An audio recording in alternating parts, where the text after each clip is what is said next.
The Graveyard Break Room. A horror story based on a real graveyard shift experience.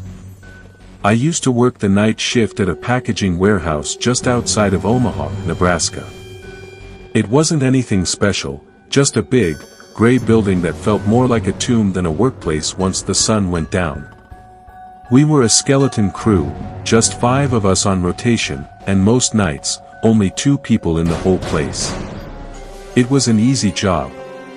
Quiet. Almost too quiet. The warehouse itself was huge, rows upon rows of metal shelves filled with cardboard boxes, all illuminated by those buzzing, flickering industrial lights overhead. The kind of lights that never feel fully on. Anyway, this story happened about 6 months ago. It was a Thursday night. Or technically, Friday morning, 2:12 a.m. I remember the time exactly because I had just clocked in from my second break. The other guy on shift, Rick, had taken his earlier. So for a solid 2 hours, I was completely alone. Or, I thought I was. I had just gone back to scanning barcodes on incoming shipments when I noticed something weird on the CCTV monitor above the station. The warehouse had a few cameras set up, mainly focused on the loading docks and the break room. At first glance, nothing looked out of place, until I looked closer at camera 3, the break room feed. The lights were off in there, which made sense, since no one was on break.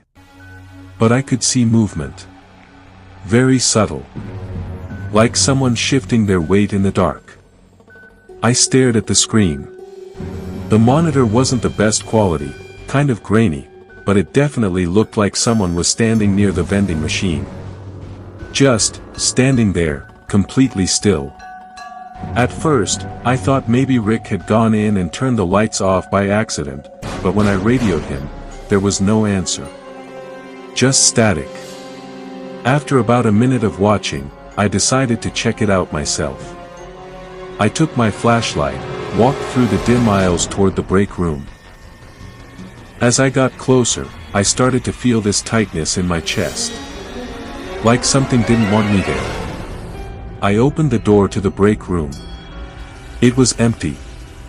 The lights flicked on automatically, motion sensor. The vending machine was humming like usual. Chairs were all in place. Nothing looked disturbed. But here's the thing that messed with my head. There was a half-eaten sandwich sitting on the table. And next to it, was a cup of black coffee. Still steaming. I hadn't brought any food. Neither had Rick. And I was sure no one else was scheduled that night. That's when I heard it. A footstep. Behind me. Slow. Deliberate. Like someone stepping on concrete with wet shoes. I turned fast, but there was no one. I checked the hallway. Nothing. Even called out, "Rick?" No reply. By now, my skin was crawling. I walked quickly back to the security station and checked the camera again. Now the break room was empty, just like I saw. No shadow. No figure. I tried Rick on the radio again. Still nothing. About 10 minutes later, the lights in Zone 6, way at the back of the warehouse, went out.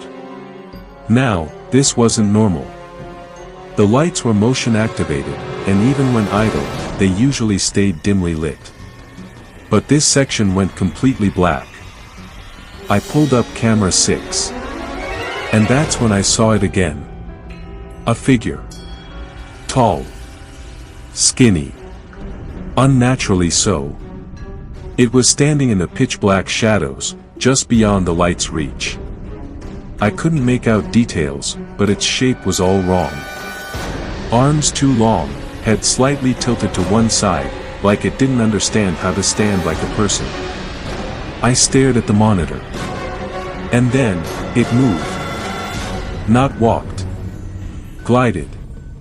Just a few inches forward, like it was testing the edge of the light. Then it vanished. I grabbed my phone to call Rick's cell. No answer.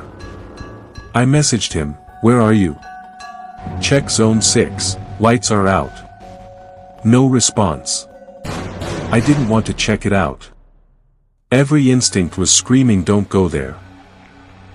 But I also didn't want Rick wandering around in the dark if something was wrong. So I grabbed a metal wrench, the closest thing to a weapon I had, and headed toward Zone 6. As I got closer, the air felt colder. No AC was running, it was January, and we had heaters on. The hairs on my arms stood up. There was this rotten smell, like damp soil and old meat. I almost turned back.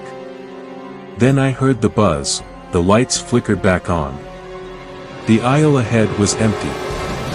No sign of Rick. No sign of anything. Except, for one thing.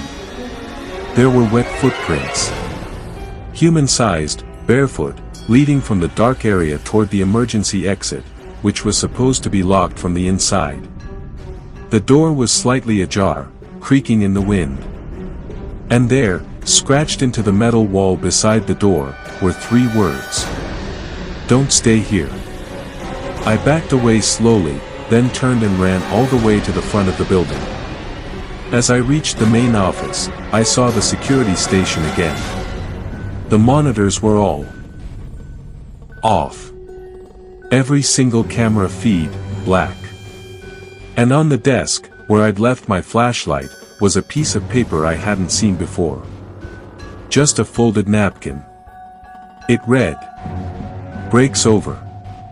Scrawled in thick black marker. I bolted. Didn't even clock out. Got in my car and drove. I didn't stop until I was in the next town. The next morning, I called the supervisor and told them I quit. I didn't explain. Just said I couldn't come back. But here's the part that still messes with me. About a week later, I saw a missing persons poster online. Rick's picture was on it. Last seen at the warehouse. 2 a.m. Thursday night. The same night I saw the figure. The same night someone, or something, ate half a sandwich and left coffee steaming in the break room. To this day, I don't know what I saw. All I know is, that place wasn't empty. And graveyard shifts aren't always staffed by the living.